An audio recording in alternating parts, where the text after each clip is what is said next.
हाय, hello, नमस्कार. दिसायला जितके सुंदर, चवीला तितके चवदार आणि पौष्टिक असे लाडू जर हे तुम्हाला घरी बनवायचे असतील तर हा व्हिडिओ तुमच्यासाठी. सगळ्यात पहिली स्टेप, एका भांड्यात मेथी आपल्याला पाण्यात रात्रभर भिजत ठेवायची आहे. दुसऱ्या दिवशी लाडू करताना सगळ्यात आधी डिंक तुपामध्ये छान असा तळून घ्यायचा आहे. याच तुपामध्ये आपल्याला बाकीचे सर्व ड्रायफ्रूट्स भाजून घ्यायचे आहेत. ड्रायफ्रूटमध्ये तुम्ही बघू शकता मखाने आहेत, काजू, बदाम आहेत, भोपळ्याच्या, टरबूजाच्या बिया आहेत, सुके खोबरे आहे आणि बी काढून घेतलेलं खारीक आहे.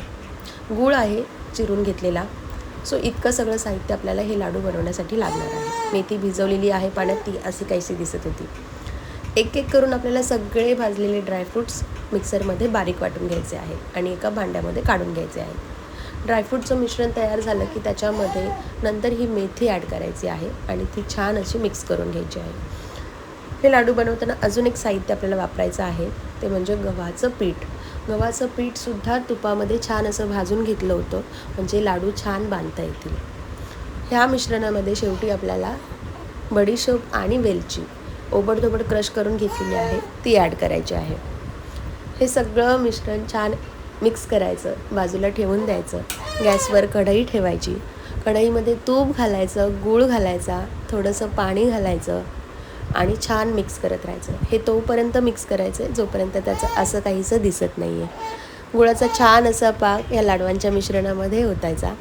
छान मिक्स करायचा. हे मिश्रण गरम असतानाच एकजीव करायचं, म्हणजे लाडू छान वळले जातील. लाडू बांधायला घेऊयात.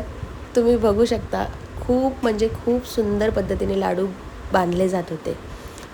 हे लाडू इतके चविष्ट होतात. मेथी ॲड केल्यामुळे हे कडवट होतील असं अजिबात नाही आहे. नक्की तुम्ही घरी बनवून बघा. खूप सुंदर लाडू बनतात. शरीरासाठी अत्यंत पौष्टिक असे लाडू आहेत हे. थंडीसाठीच नाही, एव्हरीडे तुम्ही हा एक जरी खाल्ला तरी खूप आपल्या शरीरासाठी, आरोग्यासाठी फायदेशीर आहे. बनवण्याची पद्धत खूप सोपी आहे. घरी नक्की ट्राय करा व्हिडिओमध्ये दाखवल्याप्रमाणे. व्हिडिओ आवडल्यास नक्की एक लाईक करा, चॅनलला सबस्क्राईब करा. भेटूया परत एका नवीन रेसिपीसोबत. Bye bye.